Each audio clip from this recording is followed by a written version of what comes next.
Video lecture की इस series में आज हम बात करेंगे डेटा प्री प्रोसेसिंग के डेटा क्लीनिंग मेथड के बारे में। तो डेटा क्लीनिंग के ऊपर हम वर्क करें उससे पहले मैं आप लोगों को बताना चाहूँ कि डेटा प्री प्रोसेसिंग एक डेटा माइनिंग की एक टेक्निक है जिसके द्वारा हम कोई भी रो डेटा है को बहुत ही इफ़ेक्ट तरीके से वर्क में ले सकते हैं। साथ ही साथ इसको कन्वर्ट करने के लिए हम उपयोग में लेते हैं।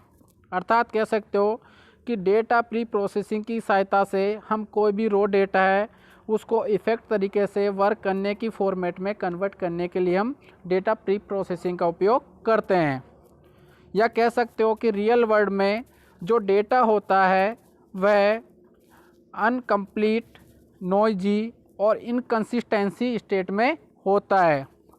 इनकम्प्लीट से मतलब है कि उसमें जो भी हमारे एट्रीब्यूट्स है, जो कि हमारे नेसेसरी एट्रीब्यूट्स है, उनकी कमी होती है।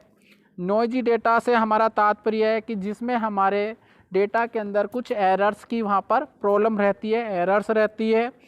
और इनकंसिस्टेंसी से हमारा मतलब है कि उस डेटा में विभिन्न प्रकार की विसंगतियाँ हैं, अथवा कह सकते हैं कि हमारा जो डेटा है उसका डुप्लीकेशन होता है। डुप्लीकेशन से हमारा तात्पर्य है कि एक ही प्रकार का डेटा है उसको हमें एक से अधिक समय पर वहाँ पर क्रिएट करने की आवश्यकता पड़ती है। तो ये हमारी तीन प्रकार की जो समस्याएं हैं, कंप्लीट, नॉइजी और इनकंसिस्टेंसी, इन तीनों को हम डेटा प्रोसेसिंग में उपयोग लेते हैं। लेकिन इनको जो हमारी डेटा प्री प्रोसेसिंग है इसकी मुख्य तौर पर हमारी 3 स्टेप्स होती है, जिसमें सबसे पहले है डेटा क्लीनिंग, सेकंड है data transformation and third one is data reduction. तो अभी हम जो डिस्कस करने जा रहे हैं डेटा क्लीनिंग के बारे में, तो इसके बारे में सबसे पहली बात यह है कि इसमें हमारा जो भी डेटा होता है वह इररिलेवेंट फॉर्म में हो सकता है और इसमें कुछ पार्ट्स मिसिंग भी हो सकते हैं। जो हमारा डेटा क्लीनिंग है इसमें हमारा जो भी डेटा होगा वो इररिलेवेंट हो सकता है और इसमें हमारे कुछ डेटा के पार्ट्स भी मिसिंग हो सकते हैं। इसके लिए डेटा क्लीनिंग की आवश्यकता पड़ती है और इसके हम अंतर्गत मिसिंग डेटा, नॉइजी डेटा आदि को हैंडल करते हैं। नॉइजी डेटा में हमारा क्या होगा कि कोई भी हमारा डेटा है उसमें हमारी एरर्स है वो क्रिएट होंगी। तो जो हमारा डेटा क्लीनिंग है इसमें सबसे पहले हम बात करते हैं मिसिंग डेटा के बारे में। तो मिसिंग डेटा है इसमें हमारे यह समस्या या फिर मिसिंग डेटा हमारे जो डेटा प्री प्रोसेसिंग में क्लीनिंग है उसमें तब उत्पन्न होती है जब डेटा में से कुछ डेटा मिस किया हुआ रहता है, मिसिंग होता है। इसको हम मुख्य तौर पर निम्न भागों में हैंडल कर सकते हैं, जिसमें सबसे पहले हमारे पास मिसिंग डेटा यह स्थित, इसमें सबसे पहले हमारे पास टपल को इग्नोर करना। यह अप्रोच तभी उपयुक्त होती है जब हमारे पास बहुत बड़ी मात्रा में डेटा सेट होता है और एक टपल के अंदर बहुत सारी वैल्यूज मिसिंग की हुई रहती है, तब हम टपल्स को इग्नोर करते हैं। सेकंड है मिसिंग वैल्यूज को फिल करना। इसे फिल करने के अनेक मेथड होते हैं तथा इसे हम मैनुअली भी फिल कर सकते हैं। जो हमारे पास डेटा को फिल करने के मेथड्स हैं वो हमारे पास बहुत प्रकार के होते हैं और या फिर उनको हम मैनुअली भी फिल कर सकते हैं। सेकंड है हमारा इसमें नॉइजी डेटा। नॉइजी डेटा है वह होता है जो कि यूजलेस डेटा होता है तथा इसे मशीन के द्वारा इंटरप्ट नहीं किया जा सकता है। इसमें फॉल्ट डेटा को कलेक्ट करने से एवं डेटा एंट्री में एरर्स आदि आने से नॉइजी डेटा उत्पन्न हो जाता है। इसे निम्न तरीके से हम हैंडल कर सकते हैं, जिसमें सबसे पहले हमारे पास बिनिंग मेथड। बिनिंग मेथड हमारा डेटा क्लीनिंग का ही एक पार्ट है। इस मेथड के द्वारा सॉर्टेड डेटा का उपयोग किया जाता है तथा इसमें पूरे डेटा को एक समान साइज के सेगमेंट में डिवाइड करते हुए हम इसके ऊपर वर्क करते हैं तथा इसमें विभिन्न मेथड्स का प्रयोग टास्क को पूरा करने के लिए अलग अलग प्रकार से किया जाता है। साथ ही प्रत्येक सेगमेंट के लिए हम इसको अलग अलग तरीके से हैंडल कर सकते हैं।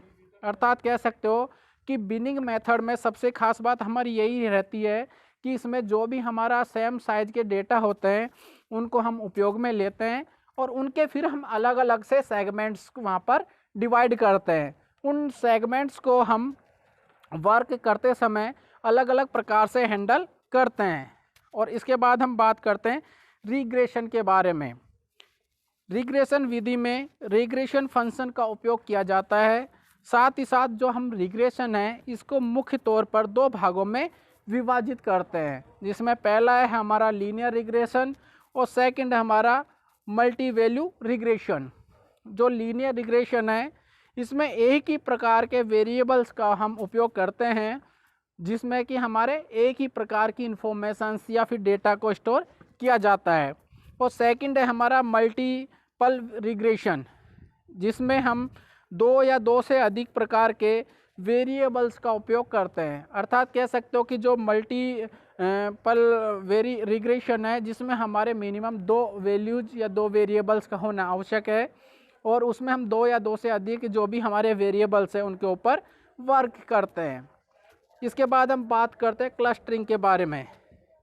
क्लस्टरिंग के द्वारा समान प्रकार के डेटा को एक क्लस्टर में रखा जाता है और जो नॉइजी डेटा होता है वह क्लस्टर से बाहर कर दिया जाता है। अर्थात कह सकते हो कि क्लस्टरिंग में हम जो भी हमारी सेम प्रॉपर्टीज सेम यानी कि विशेषता वाले डेटा है उनको एक जगह पर ही रखते हैं, एक स्थान पर उनका उपयोग किया जाता है।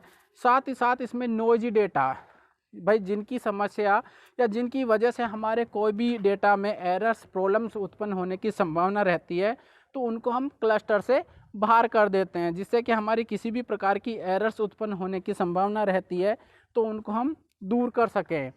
इसके बाद आप यहाँ देख पा रहे होंगे स्क्रीन के ऊपर एक डेटा क्लीनिंग साइकिल बनाया हुआ है, जिसकी मुख्य तौर पर हमारी जो फीचर्स है उनमें है हमारा importing data, merging data sets, rebuilding missing data, standardisation, normalisation, deduplication, exporting data. तो ये हमारे जो डेटा के यानी कि काफ़ी सारे जो छोटे छोटे सेगमेंट्स होते हैं इनकी सहायता से हम हमारी एक ही साइकिल को हम पूरा करते हैं, जो कि हमारी जो भी डेटाबेस में हम वर्क करते हैं या डेटा माइनिंग में हमारी जो भी एक डेटा को एक दूसरे को ट्रांसफ़र करना होता है वहाँ पर हम इसका उपयोग करते हैं।